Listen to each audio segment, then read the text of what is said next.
You probably know that the ChatGPT desktop app has a built-in browser, but most people don't realize just how powerful it really is. In fact, it's probably one of the most slept-on features inside of ChatGPT. The more I use it, the more I find automations and workflows that were previously either impossible or extremely difficult to set up. In this video, I'm going to show you everything you need to know about the ChatGPT browser to master it yourself. And then I'll share 10 use cases ranging from the simple to the mind-blowing. Let's start out by opening up the ChatGPT desktop app. I want to start by showing you how the browser works and all of its features. If you feel like you've already got that down, I encourage you to stick around anyway because I may surprise you with something new.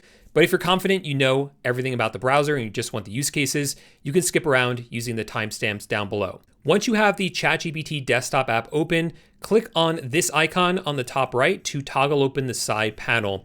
And you may see two choices in here. You may see Files and Browser, or you may just see Browser. Obviously, we are going to click on Browser to open the browser, and this is it.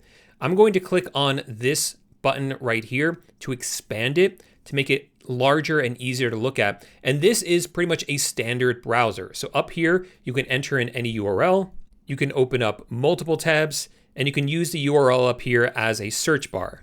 And just like with a regular browser, there's a back button, there's a forward button, and there's a refresh. If this is your first time using the browser, one thing you may want to do is click on these three dots over here on the right, and then click on Import Cookies and Passwords. And this can bring in your browsing history, your cookies, and your saved passwords from the browser that you were using before, like Chrome. You can just select the correct Chrome profile and then click on Import. So yeah, it's a browser, but unlike a traditional browser, this has ChatGPT built in. So at any point, you can click down here where it says Work with ChatGPT. That will expand it, and you can ask ChatGPT questions about the tab that you have open, about all the tabs you have open, or you can even ask it to take over your browser for you and start clicking around. There's also an annotation button up here. So if you click on this, you can now select elements on the page and ask ChatGPT questions about those elements. And you'll understand more what this feature does and why it's useful when we run through some of those use cases in a second. But before we do that, we have to look at the browser settings and change some things there. So to unselect the annotation, you can click up here where it says annotating. That will unselect it. And now we can come into the settings by clicking on our name on the bottom left and then click on settings. And then on the left, under integrations, select where it says browser. Now there are a lot of settings here, but there are only a couple that I suggest that you change. So first, make sure you have this toggled on where it says let ChatGPT control the built-in browser. Then if you want, under general, I have where it says web URL and link open destination. I chose ChatGPT because what that will do is if ChatGPT in the chat sends you a link and you click on it, it will open it up in the ChatGPT browser. If you don't want that, you can select your default browser and then it will open Safari or Chrome or Firefox, whatever you use. But I like using the ChatGPT browser for that. That way I don't have too many windows open. I also do the same thing for the next option, which is local URL open destination. Down here is an option for annotation screenshots. I just showed you annotations, but if you have this enabled, this gives ChatGPT more context when answering your questions.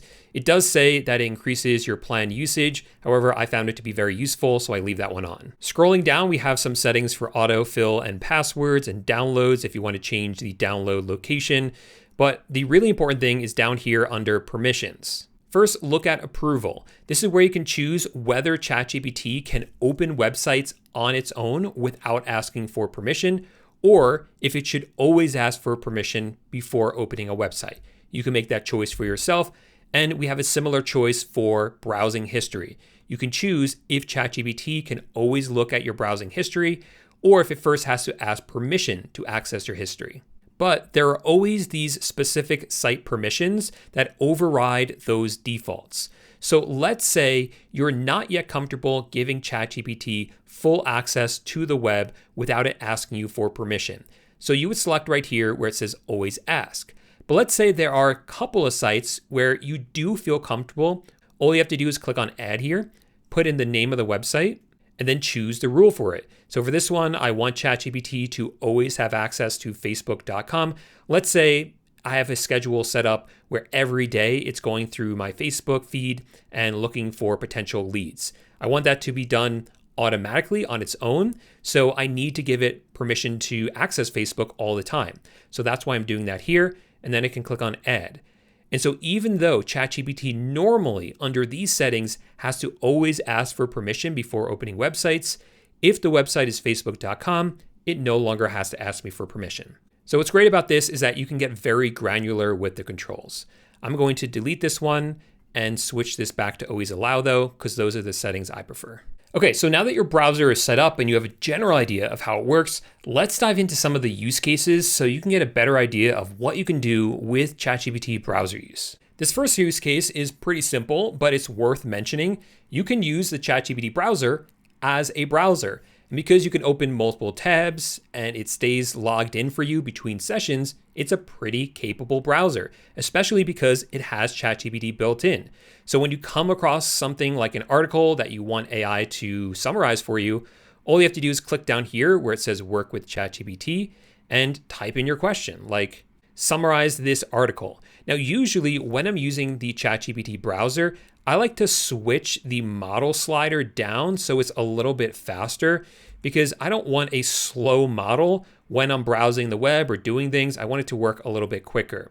When you have it in this mode where it's full screen like this, you'll be able to see your the model's thinking and the answer by clicking on this chevron right here, and that will open it up. You can see right here, it is reading the article and pulling out the main points. So this is all of its thinking. And then here is the summary. But if you don't like this, where you have to expand this up and down, you can always click on the top right here where it says restore panel width. And then you'll have the browser over here on the right and the chat over here on the left. And you can hover over the split right here and hold it down to make either side as big or small as you want. Now for this second use case, what I'm not going to do is I'm not going to show you how ChatGPT can fill out forms for you, because that's what everyone else on YouTube demos. And I don't think it's a very good demo because browsers already have autofill built in, and that's much faster. But there was a similar situation that came up for me recently where ChatGPT really was helpful. Every year for my business, I have to file an annual report with my state. And every year, I forget how to do that. There's some website I have to go to and I never remember where it is. This year, I just told ChatGPT to start the process for me and to get me as far as it could before I had to take over. And because ChatGPT already knows a lot of information about my business, it was able to get me pretty far. Of course, I didn't just sit and watch it do this. I had this running in the background while I was working on another task. So that taught me that if there's a task that needs to be done online, and I would ordinarily ask ChatGPT how to do it, what I really should be doing is just asking ChatGPT to do it for me. Then while it's working, I can spend time on a task that I actually do know how to do. For this third use case, I'm going to show you another task that you can offload to ChatGPT, talking to customer support. So let's say I purchased a drill recently from Home Depot that I want to return. What I'm going to do is just ask ChatGPT to do that return for me. Can you use your browser to open up homedepot.com and open up the live chat and return the drill that I recently purchased? The information about it's in my email, I mean. And while that's working, you may have noticed that I specifically told it to open up the browser.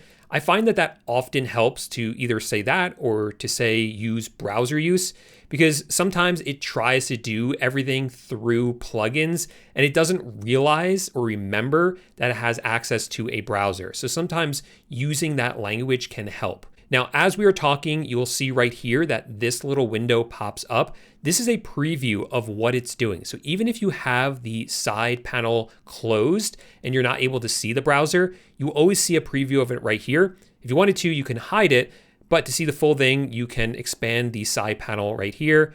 And then here is the Home Depot tab, which it has open. So it already accurately found the chat right here, and it clicked on start a return. And now Home Depot is asking for the order number. It correctly pulled that and pasted it in. It got that from my email, and now it's off to actually do the return. So that's, again, something I can have running in the background while I'm working on something else. And if a problem comes up, ChatGPT will let me know, and then I can take over the browser and fix any issues. but I've used this already and it's already been able to return a bunch of stuff for me, which is really nice because, that's something I could sit and just watch and do myself, but it's nice when it's just automated and running for me. For this fourth use case, I'm going to show you two cool things that I use ChatGPT browser for. First, you can have it open multiple tabs for you. And with that, it's really good at helping you compare different products when you're shopping for something. So let's give it a test right here. Hey, I have a Starlink Mini that I want to attach to the top of my truck camper. Can you find like 4 or 5 different products that would do that? I want ones that have good ratings and that would be easy for me to mount. Pull all of them up as separate tabs in the browser. And here we go. It's getting to work, opening up all 5 of these or 4 or 5 of these different tabs with the different products. And I hope you're seeing like a little bit of a theme here, right? Because in the past, we used to ask ChatGPT how to do things, and then we would follow those instructions. But as long as you can do it on the web, you should just be asking ChatGPT to do all of it for you. And here it's not only gone out and done research like in the past, we would just have a list like this where we have to click and open all of them. We don't have to do that anymore. It now opens up all the tabs for us and we can see all of those right here. But of course, it works the other way as well. So if you are doing research on your own, let's say you didn't want to ask ChatGPT to do the research and you just on your own found all of these different options, you can then come into ChatGPT here and say something like, create a table comparing the features of all of these mounts, and it can look at all the tabs that you have open when it's writing its response. And there we go. I mentioned before how ChatGPT will usually try to use a plugin before it uses browser use. And that makes sense. It really should do that. But there are some situations where it can actually use both together in a way that's very beneficial. Here, for example, on the left, I have opened ChatGPT, and on the right, I have opened the Notion app. This is not inside of ChatGPT. This is a separate app. And if you're not familiar with Notion, it's basically a note-taking app, and you can see one of my notes right here. So ordinarily, what most people do is they use the Notion app and they work inside of here. And then when they want ChatGPT to work on a document or page that they've created, they use the Notion plugin, which you can find just by doing the @ symbol and typing in the name of the plugin, which is Notion. And then they have to describe what the page is that they want ChatGPT to help them with. So I may say, can you find the page called ChatGPT versus Claude in my video database and edit it to make it shorter? But there's an easier way to do this. So let's full screen the ChatGPT app and I will come over to Notion on my browser. So now I have the same page open in the ChatGPT browser instead of inside the Notion app. And I can use this the exact same way. I can come in here and make edits. And so instead of using the Notion app, I'll start using Notion inside the ChatGPT browser. That way, if I want ChatGPT's help, all I have to do now is come down to ChatGPT down here and say to it, edit this to make it shorter. I don't have to tell it to use the Notion plugin. I don't have to tell it which page I want it to edit. It has all of that context because it's able to see what I have open in the browser. And what's great about this is that it's going to use the browser for context, but it's going to use the plugin to actually take action because that's more efficient. And you can see that happening right here. It's editing the Notion page using the plugin. And then over here on the right, you can see it made those changes. Use case number 6 is one of my favorite little hacks. You can have AI use AI. So here in the browser, I have opened grok.com and I'm signed in. I don't use Grok all that often, but I do find that it's helpful when I'm researching trending topics because it has real-time access to Twitter. So what I do now is I've set up a skill called Ask Grok. So anytime I ask ChatGPT to do some research for me on a topic, it knows that in addition to doing its own research, it will open up the browser and also ask Grok to do research and pull in the results from that and include that in its full analysis and the report that it makes for me. It just makes it a lot more comprehensive. Now, Twitter has an official API, which I could probably set up, but this was just a lot easier for me to set up. I didn't want to have to learn how to set up the API for Twitter or pay for it either.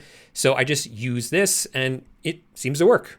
This seventh use case is kind of similar. Let's say you want to use ChatGPT with a certain app or tool, but when you come over to plugins, they're not available here, or they're not available on the free plan of whatever app you want to connect with ChatGPT. A lot of times you can just use browser use instead. So for instance, I'm going to come over to LinkedIn. Here we go. And even though LinkedIn has a plugin, it's quite limited in what it can do. And it can't do what I need it to do, which is to really look through LinkedIn and look through my feed and find new leads, because I'm thinking about starting an AI agency. But with browser use, ChatGPT can do that. So if I send that along, it will start that task and it will take over this browser and start looking around for me. And there we go, it's starting to scroll. So basically, this works for any website where you need to be logged in to really access the information that you want to see and that you want ChatGPT to be able to use. So for example, I've seen other people use this for online support forums. So ChatGPT could compile a list of all the biggest complaints for the software that the online support forum is for. Be aware though that doing something like this does sometimes violate the terms of service for certain websites. So I just wanted to give you that warning. Use case number 8, I haven't actually heard anyone else talk about this before, but you can give ChatGPT its own email address, its own VoIP if you wanted, or really any chat service that you can access online. So in addition to having its own email address, it also has its own Google Chat, or mine does, and I have it often send me messages on here. So I will sometimes tell it, hey, start a task for me, and then when you're done, message me. And it knows that message me means open up the browser, open up Google Chat, and send me a message on there letting me know that you're done. And the reason I do this is because even though I sometimes get notifications on my phone from the ChatGPT app when it's done with the task, I don't always get them. So this makes sure that if it finishes something, I actually get alerted about it. So really useful, so I'm not sitting in front of my computer all day waiting for it to finish. I can walk away, get a Google Chat message when it's done, and I can come back and see the completed task. Again, there are other ways to do this, but this is fast, it's free, and it's easy. This 9th use case is really helpful if you like to use ChatGPT to vibe code websites or apps, because you can open it up in the browser, look at it, and tell ChatGPT what changes you want to make using the annotation tool. So let me expand this. And let's say I don't like some of the graphics here, like how I hover over this and it changes to orange. So what I'll do is I'll click on the annotate tool and I will select those elements. So that's that one. And if I hold down Shift, I can actually select multiple elements. Most people don't know that. And then you can add the comment right here. So I'll say, I don't like that this switches from blue to orange. Then if you click on enter, that will be added to the chat. But if you hold down command and click enter, that will just be sent to ChatGPT. You can see it's working down here and working on those changes. And as it's working, what it can also do is on its own, after it fixes those changes, it can take over the browser and look at it itself to make sure that it worked properly. If it hovers over these elements and they still turn orange, it'll know that it didn't fix it properly and it'll go back and fix it. And finally, ChatGPT's browser use is excellent for timing online bookings. For example, I want to reserve a campsite at Rocky Mountain National Park. Some of these more ideal campsites, though, can be pretty hard to get. So I'll just have ChatGPT take care of it for me. Find out when Rocky Mountain National Park opens up reservations for their campsites. Then schedule a task. So right when the campsite becomes available for the weekend of September 18th, you come into the website and reserve a campsite for me. And now, instead of sitting at the computer waiting for those campsites to become available myself, ChatGPT is just going to handle it for me. So there you go. That's how to get the most out of ChatGPT browser use and 10 mind-blowing things you can do with it. If you enjoyed this video, do me a quick favor. Give it a thumbs up and subscribe to the channel because I make content like this all the time showing you the best ways to use AI tools. In fact, I have another video just like that right here for you. This one goes over the 10 concepts that you need to master to get the most out of the ChatGPT desktop app. So if that interests you, click on this video right here and I'll see you over there in 1 second. Bye for now.